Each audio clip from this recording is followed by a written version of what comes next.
was at a conference here in California while I was living somewhere else. And I met my friend Amit. And we were both at the time in our 30s at a conference that had people who were mostly much older than us. And so we were kind of bonding, mostly because we were the same generation. And Amit at the time was working at a very famous VC firm here in Silicon Valley, one that you've heard of. And Amit has a couple of degrees from Stanford, and he got his MBA at Harvard. So he's fully credentialed to be in that kind of glitterati VC universe. And guess what? I was studying religion on the other coast, right? I wasn't part of that VC universe. And we hit it off at the conference, and he said, well, before you go back to the East Coast, come visit me. We should hang out before you leave. And so I drove down to his office there in Palo Alto. And I remember I rode the elevator up in that very fancy office building, thinking, what are we going to talk about?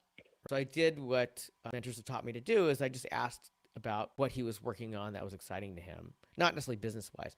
And it turns out Amit grew up in Brazil, and he noticed how many Brazilians didn't have access to good education. He's planning to someday start a school in Brazil. And I said, oh, I happen to know the president of this school, which is famous, and they have to do a lot of fundraising for what they're doing. Would that introduction help you to understand how you need to think about your fundraising to get a school started?